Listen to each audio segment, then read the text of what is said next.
You're making six figures. Congratulations. You did it. You broke through that magical $100,000 barrier that everyone told you would change everything. You're officially successful, right? Successful enough to split a 2-bedroom apartment with a roommate. Successful enough to lease a car you can't quite afford. Successful enough to max out a Roth IRA while eating ramen 3 nights a week to make the math work. Here's what nobody wants to admit. That $100,000 salary you worked a decade to achieve, it buys you less than $45,000 bought your parents in 1995. Not metaphorically, not in some vague economic sense. Literally less house, less car, less stability, less future. And the gap is getting worse every single year. Today, I'm breaking down exactly why 6 figures doesn't mean what it used to. Why the American middle class got quietly destroyed while everyone was celebrating salary milestones. And why your parents genuinely had it easier, even though they'll never admit it. This might be the most uncomfortable conversation about money you watch this year. But stick with me, because understanding this changes everything about how you should be building wealth in 2026. Let's start with the number that breaks most people's brains: housing. In 1995, the median home price in the United States was $133,000. The average 30-year mortgage rate was 7.9%. If you made $45,000 a year, that's 2.96 times your annual income for a house. Fast forward to 2026. The median home price is $420,000. Mortgage rates are hovering around 7%. You make $100,000. That house costs 4.2 times your annual income. But wait, it gets worse. In 1995, you needed about $26,600 for a 20% down payment on that median home. On a $45,000 salary, you could realistically save that in 18 to 24 months, if you were disciplined. Today, you need $84,000 for that same 20% down payment. On a $100,000 salary after taxes and living expenses in most cities, you're looking at 4 to 6 years of aggressive saving just to get to the starting line.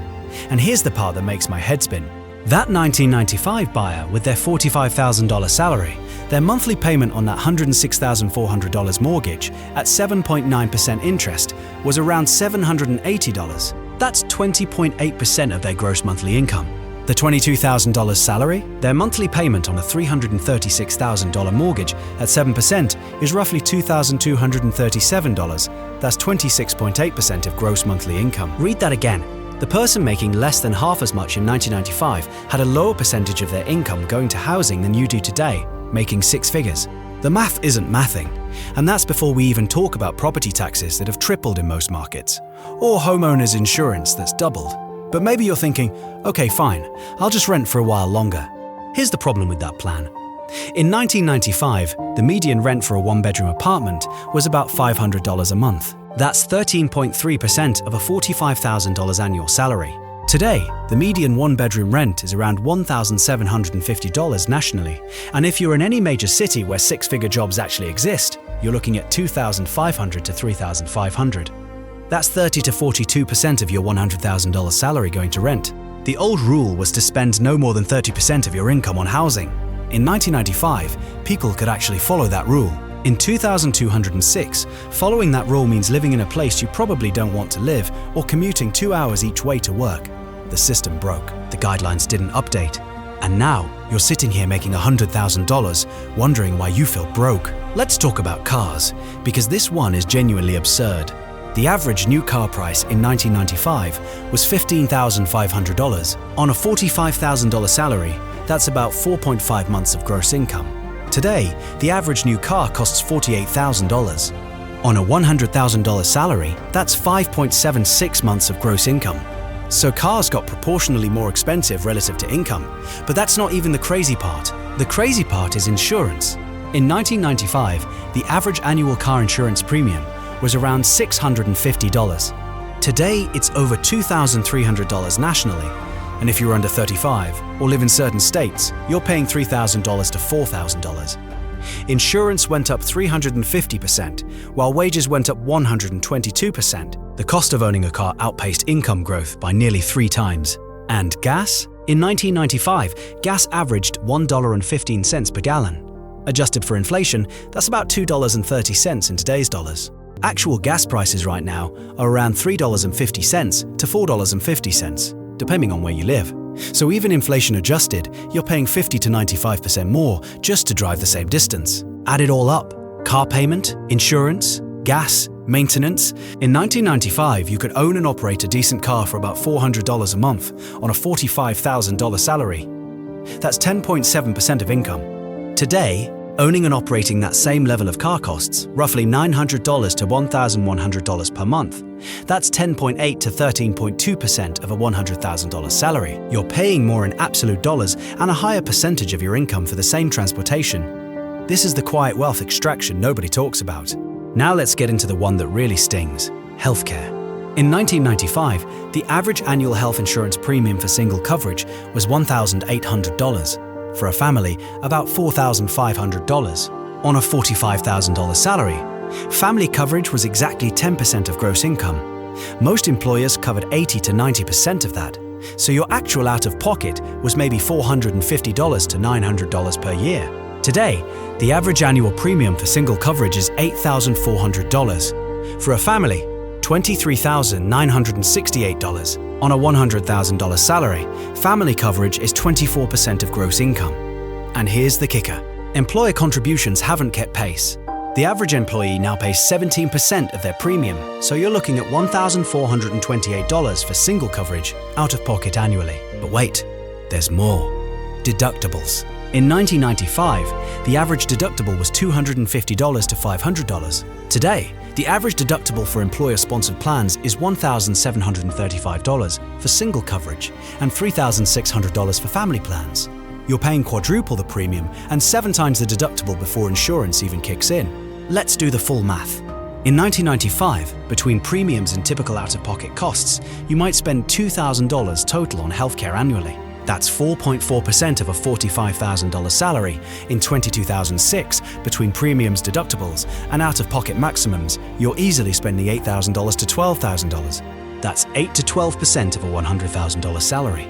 Healthcare costs doubled as a percentage of income, while the quality of care, well, let's not even go there. Let me talk about something nobody calculates correctly: taxes. In 1995, someone making $45,000 fell into the 28% federal tax bracket, but their effective rate, after deductions, was closer to 18 to 20%. Add in FICA at 7.65%, and you're looking at a total tax burden of around 26%. Today, someone making $100,000 is in the 24% federal bracket, but their effective rate is about 14 to 16% after the standard deduction. Add in FICA at 7.65%, total burden around 22 to 24%. So taxes actually got slightly better, right? Not exactly.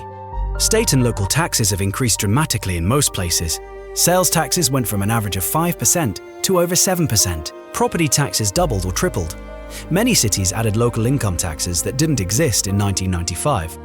When you add it all up, the total tax burden is roughly the same or slightly higher, depending on where you live. But here's where it gets sneaky. The 1995 earner got way more for their taxes. Public universities were heavily subsidized, infrastructure was maintained, public services were funded. Today, you're paying the same percentage in taxes while getting significantly less in return. College. Oh boy, college. In 1995, the average annual tuition at a public 4-year university was $2,811. Total cost of attendance, including room and board, was around $8,000. You could work a part-time job making $6 an hour and actually pay for a significant chunk of your education. Today, the average annual tuition at a public university is $10,662. Total cost of attendance is over $27,000. You'd need to work full-time at $15 an hour just to cover tuition, let alone living expenses. It's mathematically impossible to work your way through college anymore. And the student loan burden? In 1995, the average student loan debt at graduation was $12,000. On a starting salary of $45,000, that's 3.7 months of gross income. Today, the average is $37,000. On a starting salary of $60,000 for a recent grad, that's 7.4 months of gross income. You're starting your career with double the debt burden relative to income. Let's talk about childcare, because this is where the wealth extraction becomes truly predatory. In 1995, the average cost of childcare was about $4,000 per year per child. On a $45,000 household income, that's 8.9%. Today, the average cost is $11,000 to $18,000 per year, depending on your state. On a $100,000 income, that's 11 to 18%. And if you have 2 kids, You're spending $22,000 to $36,000 per year just so both parents can work. At that point, one parent's entire salary might be going just to childcare. The system is set up so that dual income households are mandatory, but childcare costs make dual incomes barely worthwhile. This is why millennials are having fewer kids. Not because they don't want them, because they literally can't afford them even making six figures. Now let's pull back and look at the big picture. What does this all mean when you add it up? In 1995, on a $45,000 salary, here's what your major expenses look like. Housing, 20% of income. Car, 11%. Healthcare, 4.4%. Taxes, 26%. Total, 61.4% of gross income going to these four categories. In 2026, on a $100,000 salary, housing, 27%. Car, 11%. Healthcare, 10%. Taxes, 24%. Total, 72% of gross income, you're making 122% more money, but 10.6% more of your income is consumed by just these four basic expenses. And we haven't even talked about food, which has increased 30% above inflation, or utilities, which have doubled in many markets, or the fact that everything is now a subscription bleeding you $15 at a time. What's left over after all these expenses? In 1995, you had about 39% of your income for everything else: saving, investing, entertainment, building wealth. In 2026, you have 28%. You have 28% of a higher salary to do everything that 39% of a lower salary used to do. This is why $100,000 feels like $45,000. Because after you pay for the same basic standard of living, you have proportionally less money left over. The squeeze is real and it's mathematically provable. But here's the part that should make you genuinely angry. Productivity is up 65% since 1995. Workers today produce far more value per hour than workers in 1995. Corporate profits are at record highs. The stock market has grown 800%. The wealth exists. It's just not flowing to wages. In 1995, CEO pay was 58 times the average worker. Today, it's 344 times. The gap exploded while you were told to be grateful for your six-figure salary that doesn't buy what five figures used to buy. And here's the psychological trap they've got you in. You're making $100,000, which sounds like a lot. It is a lot compared to minimum wage. It is a lot compared to what your parents made nominally. So when you complain, people look at you like you're entitled. How dare you struggle making six figures? But the comparison isn't to minimum wage. The comparison is to what $100,000 actually buys. And what it buys is a middle-class lifestyle that's objectively worse than what $45,000 bought in 1995. Smaller house or no house? Older car or worse financing? More healthcare costs? Same or worse public services? Less job security? No pension? You're not entitled for noticing this. You're awake. So what do you do with this information? First, stop comparing yourself to nominal salary numbers. Stop thinking $100,000 means you've made it. You haven't. You've reached the starting line of what used to be automatic for the previous generation. Second, adjust your wealth building strategy accordingly. In 1995, you could build wealth through a good salary and a pension. That's gone. Today, you have to invest aggressively just to stay even. Maxing out retirement accounts isn't optional. Building passive income isn't a luxury. Owning assets is the only path to actual wealth. Third, understand that the system isn't designed to make this easy. Every economic policy of the last 30 years has favored asset owners over workers. If you only have a salary, you're getting squeezed. You need to own things: stocks, real estate, a business, something that appreciates while you sleep. Fourth, vote like your financial future depends on it, because it does. Zoning laws that restrict housing supply, tax policies that favor capital over labor, healthcare tied to employment, student loan structures, childcare costs. Every single one of these is a policy choice, not an economic inevitability. And finally, stop feeling bad about struggling on six figures. You're not bad with money. The money is bad. The system is extracting more from you for less in return, and convincing you it's your fault. It's not. Here's the truth they don't want you to realize. Your parents making $45,000 in 1995 had a better quality of life than you do making $100,000 in 2026. Better house, more stability, actual pensions, affordable healthcare, the ability to support a family on one income. That's not nostalgia. That's math. The wealth didn't disappear. It got redistributed upward while everyone was arguing about avocado toast, and now you're working twice as hard for half the result, wondering why you feel like you're failing when you're doing everything right. You're not failing. The system failed you. But here's the good news. Once you see it, you can plan around it. You can stop playing by rules designed to extract your wealth and start building actual assets. You can stop measuring success by salary and start measuring it by net worth. You can stop believing the lie that 6 figures means you've made it and start understanding that 6 figures is barely enough to tread water. The game changed. The benchmarks didn't. And that gap is where your wealth disappears. Now you know. Now you can do something about it. If this video showed you why $100,000 isn't what it used to be, hit subscribe. I break down the economic systems designed to keep you running in place every single week. Drop a comment and tell me, do you make 6 figures? Does it feel like enough? I'll see you in the next one.